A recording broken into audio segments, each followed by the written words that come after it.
Converso nesse momento com o Procurador-Geral do Estado do Rio Grande do Sul, Eduardo Cunha da Costa. Doutor Eduardo, muito obrigado por atender a Acústica, tudo bem? Bom dia.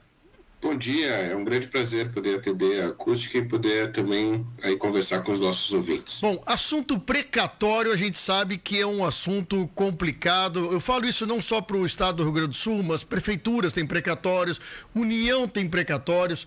Mas, inicialmente, doutor Eduardo, qual é o tamanho dos precatórios devidos pelo estado do Rio Grande do Sul, hein? Hoje o Rio Grande do Sul tem uma dívida de precatórios de 16,6 bilhões de reais. Então, são débitos acumulados ao longo dos anos, a grande maioria são de um período em que havia questões de pessoal, ou seja, verbas devidas aos servidores públicos, pensionistas, mas há também diversos outros tipos de ações, como indenizações, restituições tributárias, então 16 bilhões é o nosso montante. Desapropriações também pode correr também em precatórios, né? Também. Bom, o senhor fala no volume de 16 bilhões, mas eu digo o seguinte, vocês têm escalonamento de valores de precatórios. Na sua grande maioria, essa dívida tem em valores menores? Assim, como é que a gente pode fatiar esses valores para saber se a gente pode atender muita gente ao mesmo tempo, procurador? A grande maioria desses precatórios está na casa dos 100 mil a 500 mil reais. Essa é a grande maioria. Claro que nós temos precatórios menores, precatórios aí de 50, 60 mil, mas a grande maioria eu diria que está nessa faixa de valores, aí, em torno de 100 mil reais talvez a grande maioria dos precatórios. Pois é, o senhor sabe que há muitos anos atrás eu falei com um advogado, que é amigo meu aqui, o Dr. Luiz Alberto Hoff, e ele falando sobre a questão do precatório, né, em geral, que como isso poderia injetar recursos dentro de uma economia, e esse dinheiro muitas vezes o Estado quer pagar, mas não há um acordo, a outra parte também não acorda, às vezes tem advogados que querem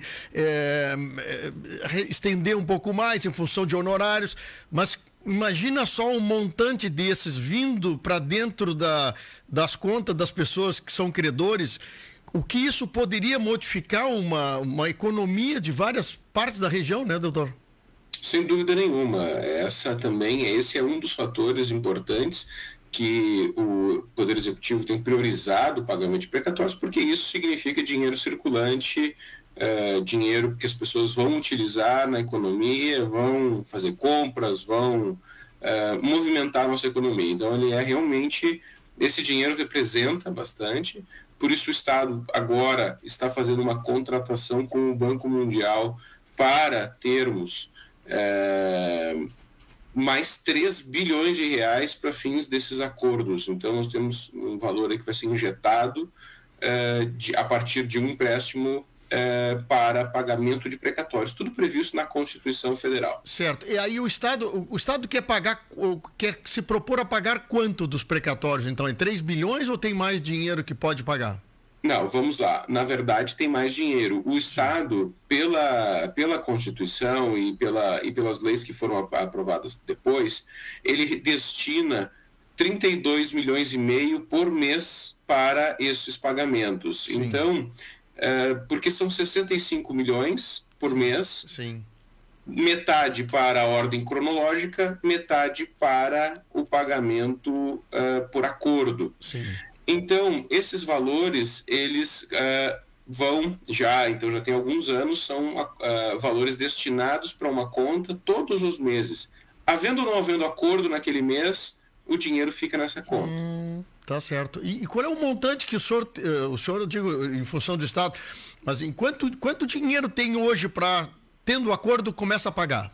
De imediato, em torno de 400 milhões de reais. 400 milhões de reais. Ainda tem mais esse empréstimo de 3 bi que estão sendo pedidos. Exatamente. Bom, e depois tem os valores mensais, né, que são destinados mensalmente. O que acontece? Está sendo feito, e ontem até o governador anunciou isso, um estudo para ver a possibilidade de aumentar esses 32 milhões mês.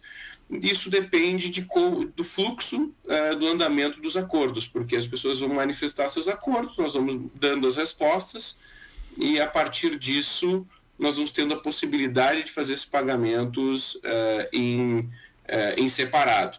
Claro, há essa capacidade de pagamento imediata mais limitada, mas não é pouco dinheiro. Não. E depois, à medida em que também for aumentando a adesão, as pessoas vão concordando, a gente vai pagando. Eu fico interessado nesse assunto, porque o senhor vê o seguinte, só uma parcela mensal aí, dividido por 100 mil, que fosse uma média do que o senhor falou, de valores menores, são 320 processos que saem das gavetinhas, saem dos escaninhos do processo do serviço judiciário, né? Exatamente. Ou seja, processos que chegam no seu fim e tem um final efetivamente resolvido, porque a pessoa fica com o seu dinheiro, o processo está encerrado, ou seja, acaba com aquela discussão. O que o Estado está propondo nesses acordos, doutor Eduardo, em matéria de tentar acordar? Eu sei que vocês têm propostas e, obviamente, haverá contraproposta de cada uma das pessoas. Tem algum número, um valor, um percentual do valor da conta?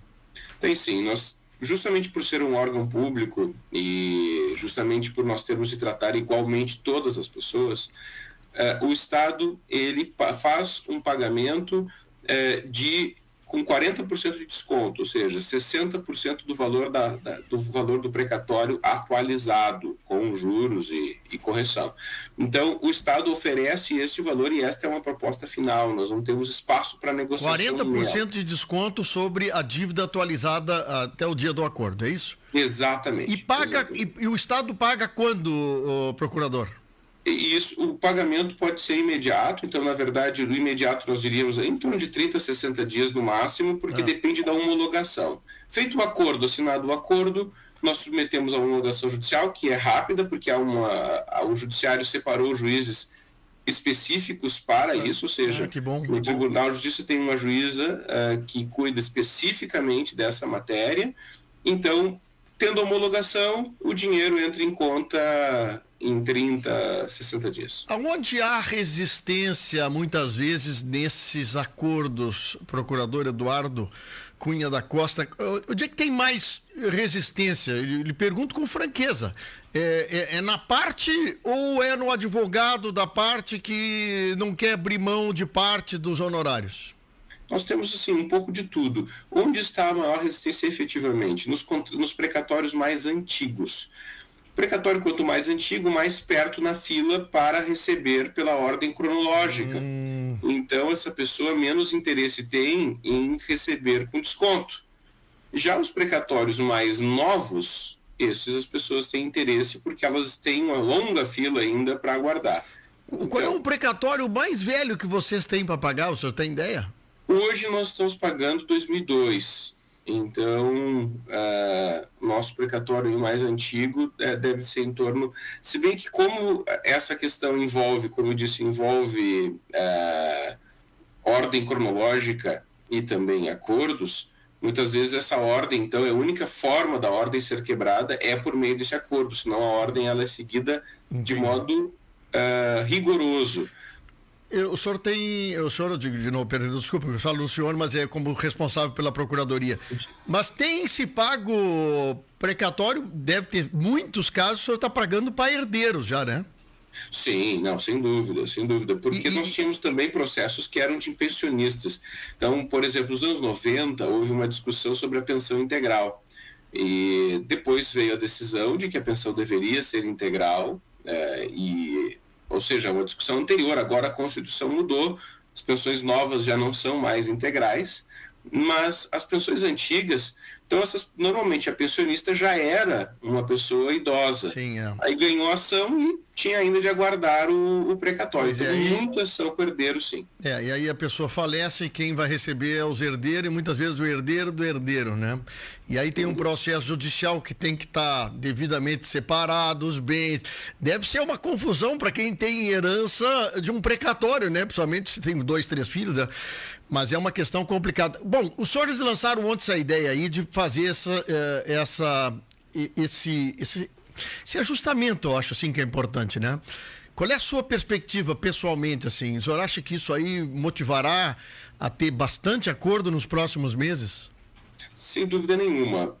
Qual era o formato? Essa é a nossa 8ª rodada da Câmara de Conciliação de Precatórios da Procuradoria-Geral do Estado, que é feito numa cooperação, um trabalho conjunto com o Tribunal de Justiça e com a Secretaria da Fazenda, e também com os tribunais regionais federais e tribunais regional do trabalho aqui da quarta região, né? A região que abrange o Rio Grande do Sul.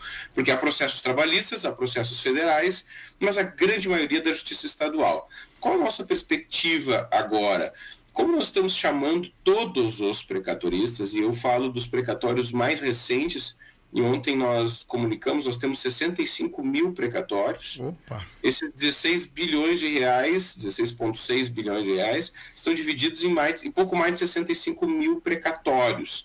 Bom, o que acontece? Os mais recentes têm uma fila longa pela frente para receber pela ordem cronológica.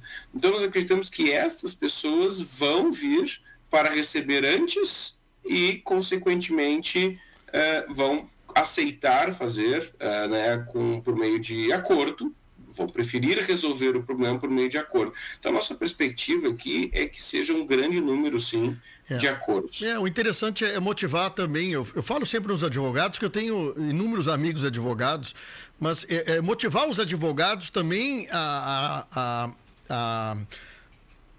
tentar convencer, numa forma positiva, né? Mostrar que, às vezes, um acordo se perde e se ganha ao mesmo tempo, né? Mas é importante que agilize o processo e vai desonerar o judiciário gaúcho em milhares de processos, né? Que estão rolando, e como o senhor diz, é coisas de 10, 20 anos para pagar, né? Sem dúvida. Nós temos também alguns fatores importantes que houve agora na modificação, que é, primeiro, antes, o precatório também tinha uma correção por critérios que tornavam, digamos, quase um investimento. Então, ter o precatório, ele era corrigido por índices que eram bastante favoráveis. Agora, com a mudança da Constituição a mais recente, eu falo agora de poucos meses, então, aí no final de 2021, nós passamos a ter, então, um sistema com uma correção menos atrativa nesse sentido. Então, sem dúvida nenhuma, essas pessoas também vão ter interesse em ter o recurso na mão. Outro fator que é importante mencionar é que isso altera a fila, porque quando alguém que tem um precatório recebe, ele também sai da fila. Ou seja, liberando para aqueles que vão receber pela ordem de antiguidade, para eles receberem antes também. Então, aí há um fator de andamento, digamos, que é mútuo, que ajuda a todo mundo. Doutor Eduardo, perdão da pergunta, mas a gente sabe no estado do Rio Grande do Sul, e deve ter em outras repartições, outras esferas, pessoas que usam às vezes de má fé para poder entrarem como pensionistas, manterem pensões. E eu falo assim, pensões como o IP, que tem mães solteiras já com netos, bisnetos, com uma relação estável, com tudo isso. O Estado está buscando detectar fraudes que acontecem no que diz respeito a pensões, hein? Sim, sem dúvida. Isso é um trabalho que tem sido feito bastante intenso. O presidente do Instituto de Previdência hoje é o Procurador de Estado, Dr. José Guilherme Kliman. Ele tem, já desde o início da gestão lá no Instituto de Previdência, buscado de modo bastante intenso fazer as sindicâncias para apurar essas situações irregulares e depois muitas são encaminhadas e a Procuradoria ajuiza as ações para buscar o ressarcimento e também se faz o imediato cessamento do pagamento dessas... Tem tido sucesso, doutor Eduardo? Sim. Muito sucesso. Porque eu fico vendo a questão da justiça social para todos nós gaúchos, né? Se tu sabe pessoas que estão recebendo uma coisa fora do normal, desonestamente, é uma contrariedade nossa, né? Ficar assistindo isso e não romper. Eu acho que é importante o Estado vir a público, como o senhor está vindo hoje, fazer esse trabalho. Pô, tá errado, vamos tentar corrigir, né? E deve ter inúmeros casos de pensões devidas, pensões mal devidas, né? E que estão sendo ônus para o Estado do Rio Grande do Sul, né? Sem dúvida. Nós temos, e isso é bem importante, nós temos, inclusive, a partir de representações, ou seja, as pessoas denunciam casos que conhecem e, a partir disso, os órgãos públicos, no caso é o próprio Instituto de Previdência que inicia Sim. o processo, faz uma sindicância e, apurando que existe irregularidade, ele já determina o pagamento, a cessação do pagamento. Então, a gente tem tido sucesso, sim. Claro, a grande maioria, nós sabemos isso assim com a população, a grande maioria é honesta e a grande maioria Sim, recebe claro o que sim. correto. O que nós estamos procurando efetivamente é cortar essas situações irregulares e também aquelas que são o jeitinho, a pessoa que foi lá, a pessoa faleceu, não tinha uma esposa, a cuidadora vai lá e diz que era namorada e para obter o benefício. São casos como esses, por exemplo, que a gente tem conseguido desfazer. Que coisa boa. Olha, gostei do papo contigo hoje aí sobre o assunto do precatório. Olha, fico feliz assim que vocês, o Estado do Rio Grande do Sul, aí, o senhor, o governador, estão juntamente com os demais tribunais aí acordando essa questão do precatório, porque chega a ser chato, né, doutor Eduardo? Tu saber que tem pessoas com direito a receber e o Estado, pelo seu gigantismo, pela dificuldade financeira, por tudo que acontece, né? Vem protelando isso, né? E daqui a pouco esse recurso começa a chegar em bom momento para a família, para quem tem que receber. Parabéns aí pela atitude, muito obrigado por atender a Acústica FM aqui de Camaquã, e um assunto pertinente, e nós voltamos a conversar a qualquer hora. Muito obrigado, eu que agradeço. Um grande abraço a você e a todos os ouvintes aí da Acústica. Um abraço a todos os camaquenses. Muito obrigado, um grande abraço.